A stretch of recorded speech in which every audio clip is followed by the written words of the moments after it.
You know what's fascinating? Right now, sitting in jars, drawers, and old coin collections across America, there are billions of dollars in wealth that people don't even know they have. I'm talking about pre-1965 US coins. And what's about to happen in the precious metals market is going to make these forgotten pieces of silver worth significantly more than most people realize. Let me tell you about something that happened last month that should have made headlines but barely got any attention. A woman in Ohio was cleaning out her late father's garage and found 3 coffee cans filled with old quarters and dimes. She almost took them to a Coinstar machine. Almost. But something made her pause and check online first. Those coins, all dated before 1965, were worth over $47,000, not because they were rare collectibles, simply because of what they're made of. Here's what most people don't understand. Every dime, quarter, and half-dollar minted in the United States before 1965 contains 90% silver. Not silver-plated, not silver-colored, actual silver. A pre-1965 quarter contains roughly 0.18 troy ounces of pure silver. A dime has about 0.07 ounces. Half dollars have 0.36 ounces. And right now, with silver trading where it is, the melt value alone of these coins is worth multiples of their face value. But here's where this gets really interesting. The current price of silver doesn't reflect what's actually happening in the physical market. And when that disconnect corrects, which it will, the value of these old coins is going to spike in a way that catches most people completely off guard. Let me show you what I mean. Right now, there's a massive shortage developing in physical silver. The U.S. Mint just announced they're rationing Silver Eagle production again. For the third time in 18 months, they're literally running out of silver blanks to strike coins. Meanwhile, industrial demand for silver is at all-time highs. Solar panel production alone is consuming over 150 million ounces per year, and that number is projected to double by 2027. Electric vehicles use twice as much silver as traditional cars. 5G infrastructure requires massive amounts of silver for its conductivity properties. But here's the kicker. Annual silver mine production is only about 830 million ounces.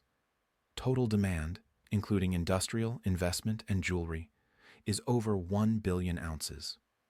That's a structural deficit of nearly 200 million ounces per year. And it's getting worse, not better. Now, you might be thinking, okay, supply and demand imbalance, that makes sense.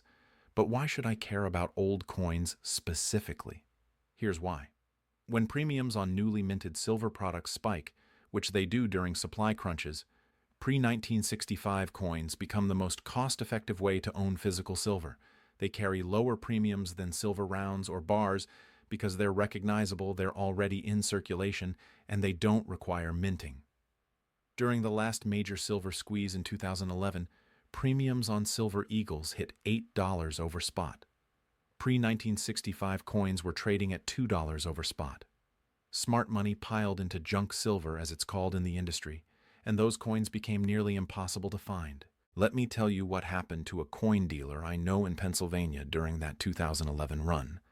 His name is Frank, been in the business for 35 years. He told me that in January 2011, he had about $2 million in face value of pre-1965 coins in his inventory. That's roughly 140,000 ounces of actual silver. By April, he was completely sold out.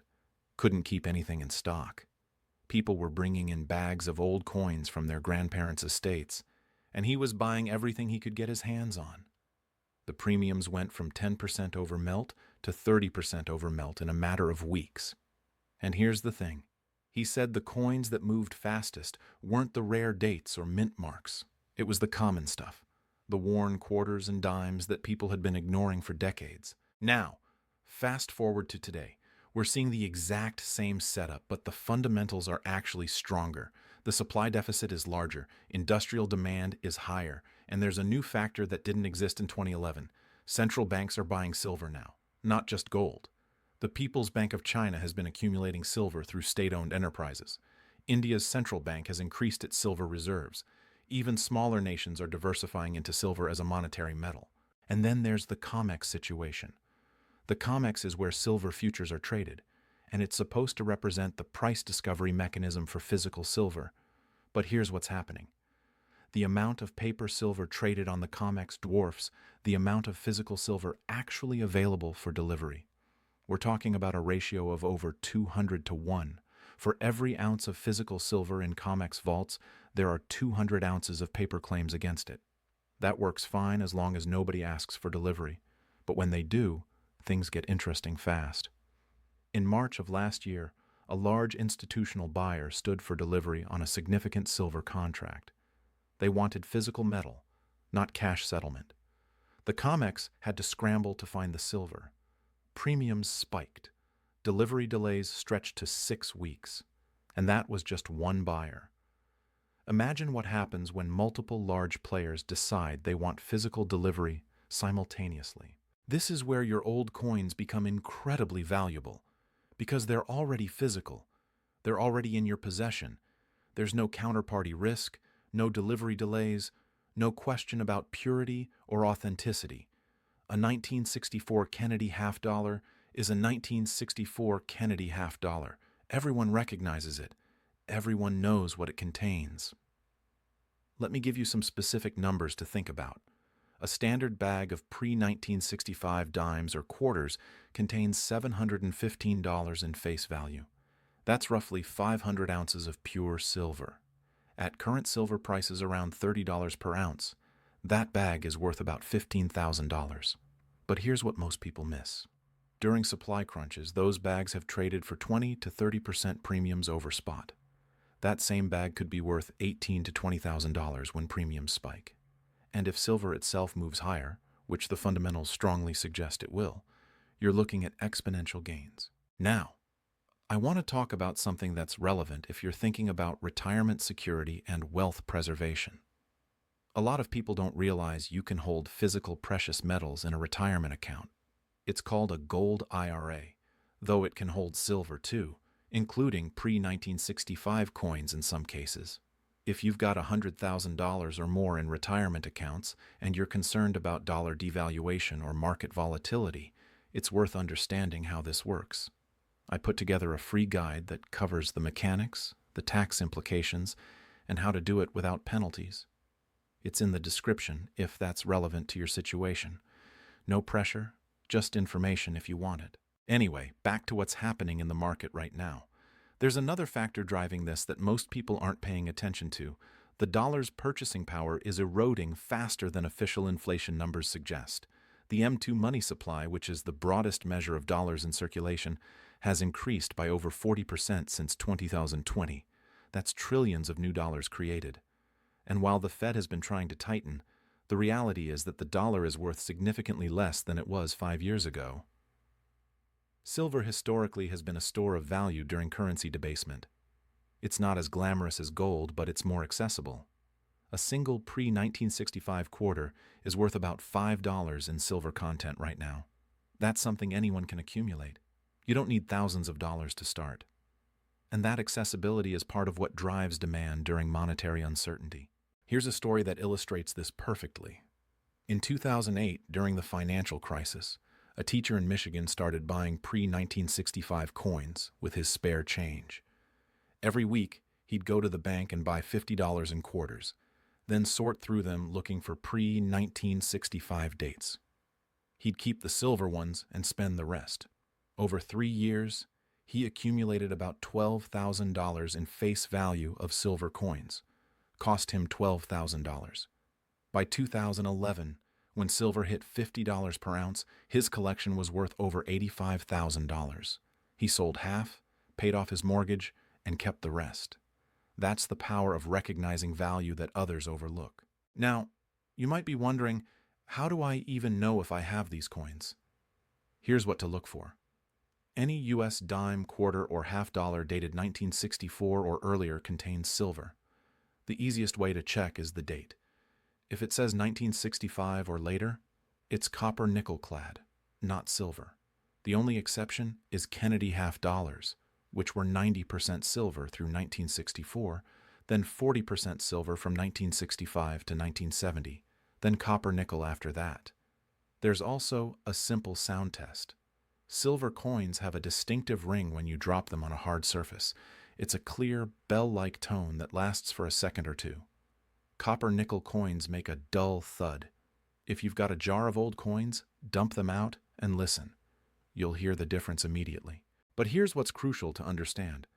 The window to accumulate these coins at reasonable prices is closing. Dealers are already reporting increased buying from informed investors. Estate sales are being picked clean. Coin shows are seeing higher attendance. The smart money is moving in quietly before the general public catches on, and there's a catalyst coming that could accelerate this dramatically.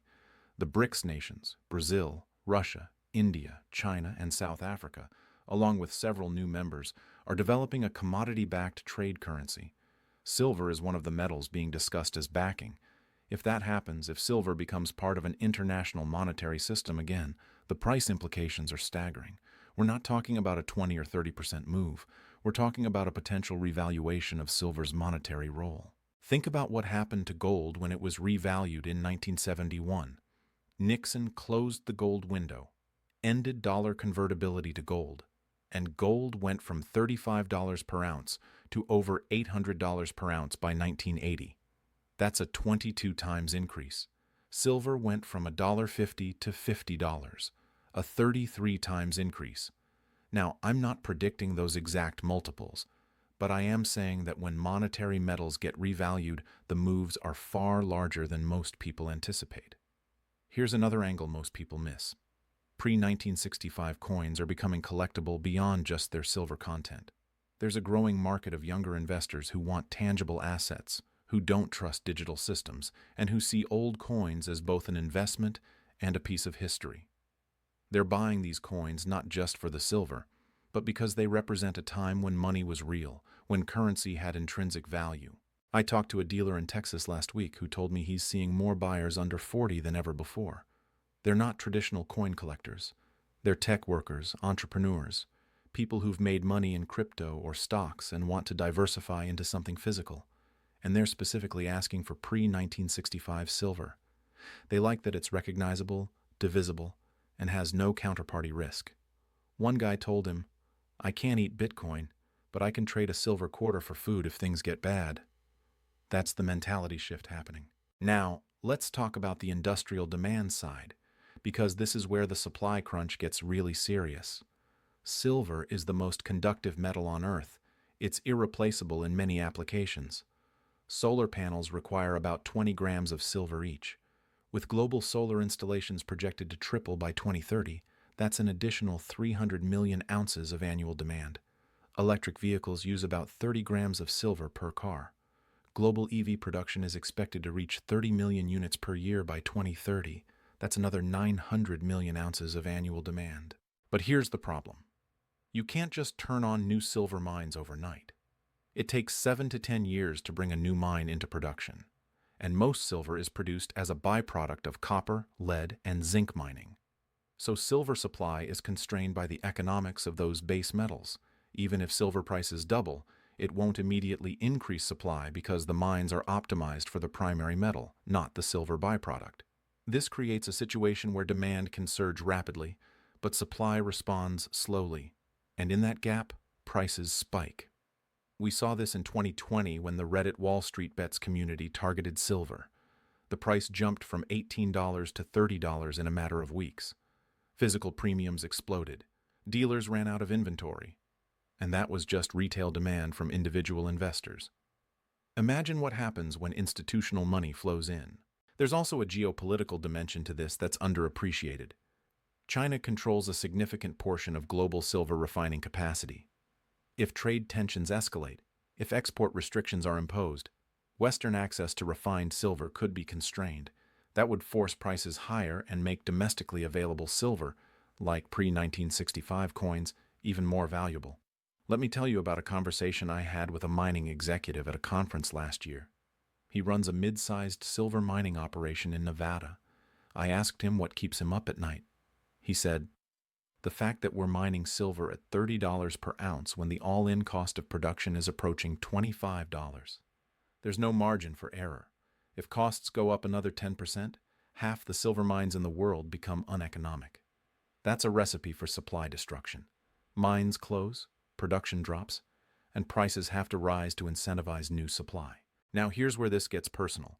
If you have old coins sitting around, you need to know what you have, not just for the value, but because these coins are becoming harder to find.